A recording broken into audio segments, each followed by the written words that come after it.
And something as you're talking about what you're talking about here too, we might want to get into a little bit. We've been trying as much as possible to, during the different periods, to live.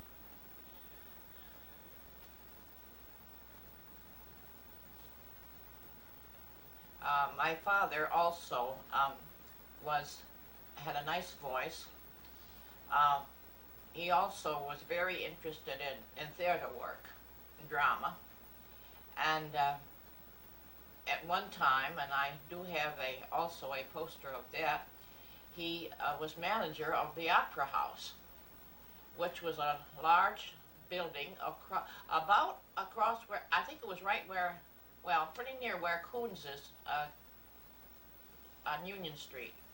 Coons' window place is. The large building. Later the building was made into a store. And there was a store there at a time. But anyway, he was manager of this opera house, and they took part in plays that they put on, and also companies which they had come into the village at that time. Going on,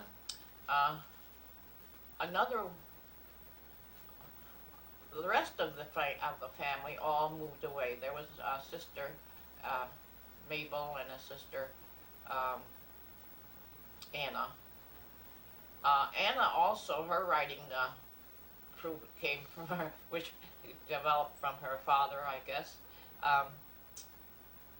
She did a lot of writing for the Masonic and the Eastern Star people in their ritualistic work and in their rituals that they had. So this writing came forth into several of the children in one way and another, and I like to think that my son Fred, who now is writing, he's out in Allegheny College, got some of that from his grandfather and great-grandfather. I was born in this red brick house, as I said, in March 13th in 1908 on my mother and father's 13th anniversary, and 13 has always been my lucky number. I had a brother, Fred, who graduated. He was 12 years older than I, and he graduated from high school, and the high school at that time is where the Acre School is. He graduated in 1913, and I entered school the same year, 1913, and I went into, for my grade school education, went into the building which is now the library. And there's where I got my grade school education, but going over to the other building for high school. I graduated from the high school on over the Acre, which is now the Acre School. My brother Fred wanted to be a doctor. The family didn't have money enough to send him to school to be a doctor, so he decided to become a pharmacist. And he went to school after graduating in the Albany Pharmacy. He went to school on a train that went into Albany at around 7 o'clock in the morning, and came back at night on a train that got in at about 9:30 into Cobleskill. And that's how he got his education. He became a pharmacist. One of the Holden boys went at the same time that he did to pharmacy. When he finished, he worked for a short time for Hoagland's Pharmacy, which was then up on Main Street, where, what is now, I don't know. It was up on Main Street where, I believe, where Hodgen Acres used to be. He went to work there for them for a short time, and then went over to Cooperstown to work in a pharmacy there. At that time, the war came on, and he enlisted in the war as as a pharmacist. He was stationed in Oswego and was there all his time during the service. During the war, he became ill when they had the very, very bad flu epidemic and died at Oswego. That was in 1918.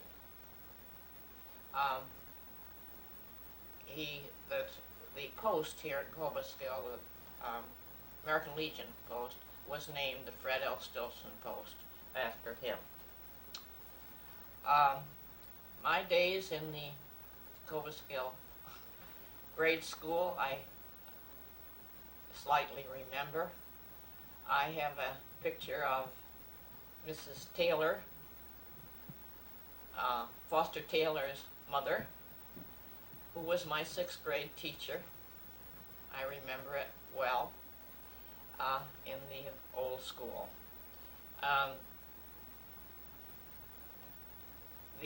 I grew up across from the park with many, many young people at that time. We spent our days playing in the park.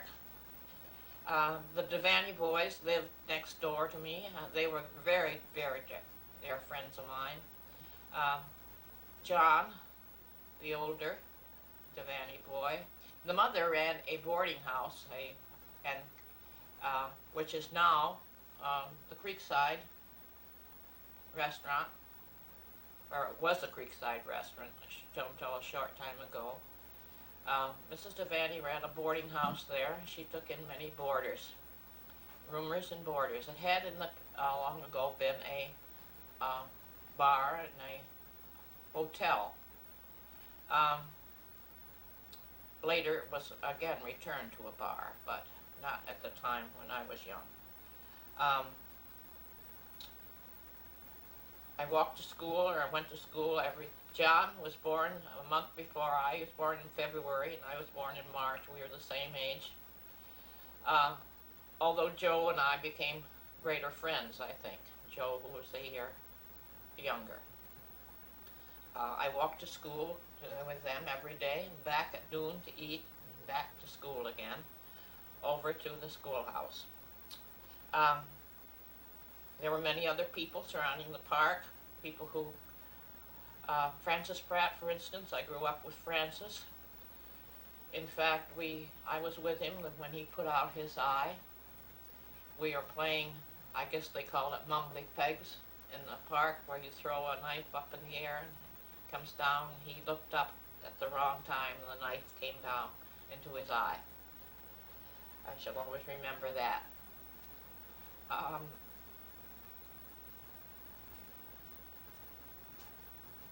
And let's see.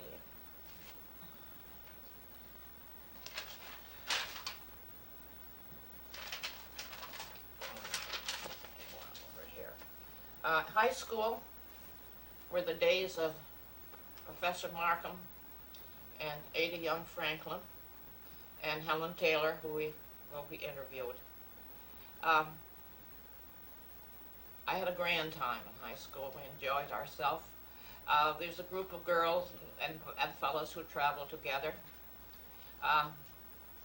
We were no match-up, no couples, nothing like, just a group who we were friends and went everywhere together.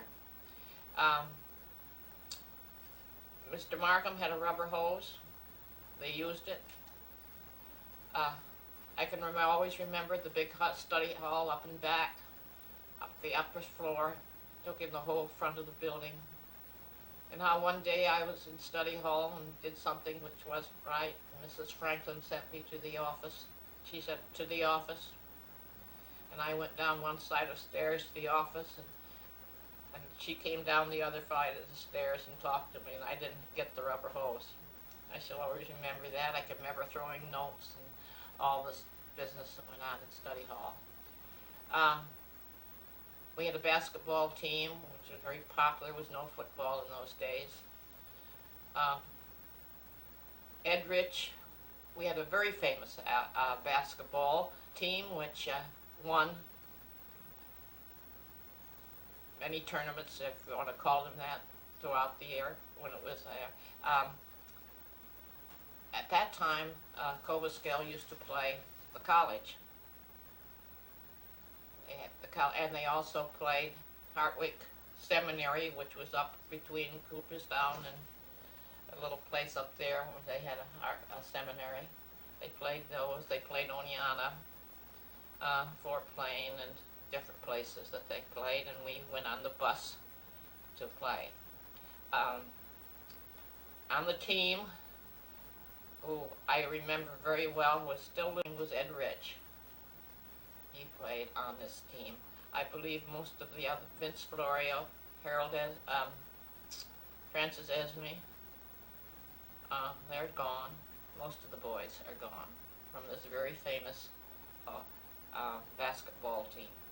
One boy that was on the team was Louis Myers, and Louis was not a high school student. He went on to the team, on this very famous team. He was a big boy, and I think almost in eighth grade that he went on to this basketball team.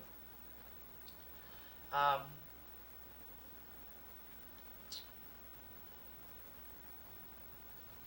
see.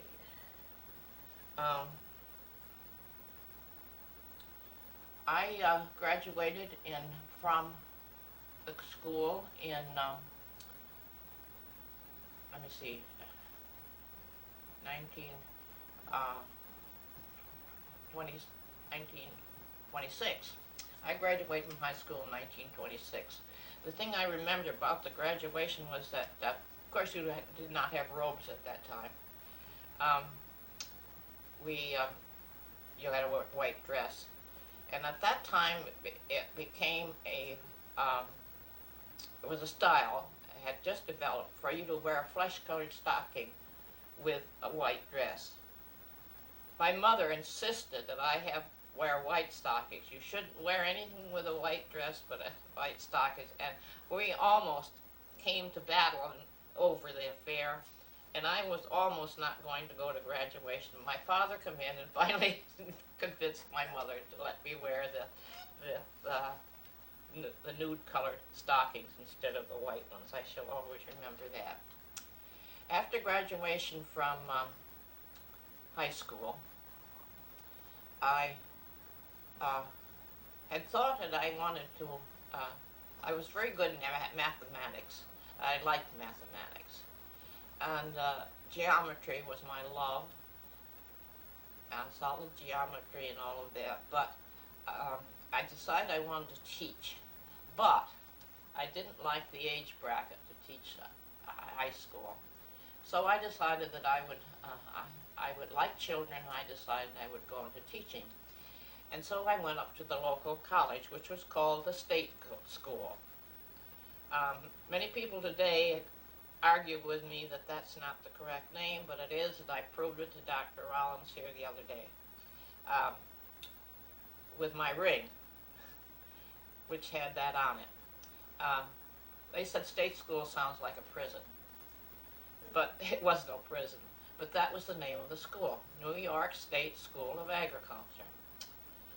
There were 4 buildings surrounding the quadrangle up there, 4. Frisbee Hall, where where all of my classes took place. A home ec building, a gymnasium with classrooms down below it, and a dairy building. Then back of that were there were barns and things of that time. But that's all the buildings there were. I don't know, at that time, they had the agriculture for the boys, and for girls, there was the teacher training, which was a 2-year, 1 or 2-year, whichever you wanted to do, and home economics course. on the teacher training, if you went 1 year, if you went 2 years, it allowed you to teach in a little larger school then, but all of your schools had to be in the country schools. I went 2 years to the college, and I learned more there. I've gone since then to many, many different colleges and taken many courses, but I learned more up in the state school with Miss Hodgson, and Mrs. McDonald than I ever learned anywhere in all of my years and years of attending various classes everywhere. As I say, there were 4 buildings. There were rules and regulations which had to be kept. Although I was a local student and lived at home, weekday nights, 9 o'clock, I had to be in the house, not out. Weekends, there were certain hours that you had to be in. Believe you me, the rules were enforced. And back at that time, if you did disobey and did something which was real, real bad, it meant that tomorrow you were gone. They no longer kept you. Rules were strict. But we lived it and enjoyed ourselves. I walked to school. I lived as I say, down by the park on Main Street. I walked up in the morning. I walked back at noon to eat, walked back again, and then down at night. Then I went up at night. I went walked several times a day. There were 4. Of course, some of the faculty had cars, but the students' cars, there were just 4, and they were all owned by boys who came in from the country and went to school and then had to go home again to do the chores. That's all the cars there were up on the hill. I look at it now, my goodness.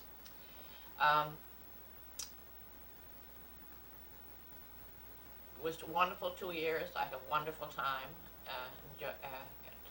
and learned, as I say, more than I ever learned anywhere else. I always remember that on Halloween night, the freshmen and upperclassmen, of course, that was a 2-year course too for the boys, and or 1-year course, whichever. But anyway, the upperclassmen and the freshmen always had a pulling match, a rope pull down across the park in the village. Of course, that was then filled up with water, and one or the other of them got pulled into the park. That was the doings for Halloween night. I want to go back a bit to Cobleskill in the days when I was in high school. And one thing I want to speak particularly about was the Florio family. They were a great part of Cobleskill then. The Florios ran a store up on the corner of Union, where Olson's was, in the corner of Union Street, of Division Street, up on Division Street corner, where the vacant lot now is. They had a candy and ice cream store there, and that's where the crowd hung out. The Florio family consisted of a mother and a father and a grandmother and 13 children. They lived in a little house on Union Street, and it was the delight of my life if I could go over there to stay. I was an only child, my brother having died when I was 10 years old.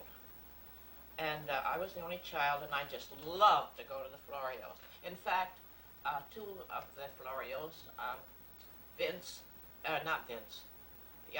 and Elsie were my age. I traveled with Elsie. Franklin, who is still with us, was a little younger and sometimes came along with us. And Joe, who is still alive, was a little older, and once in a while we would be with him. But Vince and Elsie especially, were my friends. I used to go to Elsie's, the kids used to have to grind the peanut machine, roast the peanuts. They roasted the peanuts in a machine which went round and around, and took them up to the store to sell. And I don't think there was ever any better peanuts than the Florios had. Saturday night was a very popular night in Cobleskill. People used to come down to the movies. They used to park their cars down on Main Street and the stores, visit the stores. Maggie Hadsel had a hot dog stand, which she brought and put on what they set up on Main Street and sold hot dogs. I think probably were 5 cents for a hot dog and a roll. And hot dog and a roll was a privilege then to get. The Florios had a popcorn machine which stood on the corner and sold their popcorn for probably 5 cents a bag. The theater was on Main Street, and the Empire Restaurant was there. The theater, and the Gordons ran the theater. Northup and Gordon ran the theater, and I can remember there, again, it was probably 5 cents to go in. But when they'd have matinees and we'd come from school, if Mr. Northup was on, taking tickets, he'd let us come in and see the rest of the picture for nothing. He sat, either Mr. Northup or Mr. Gordon sat on his high stool in the big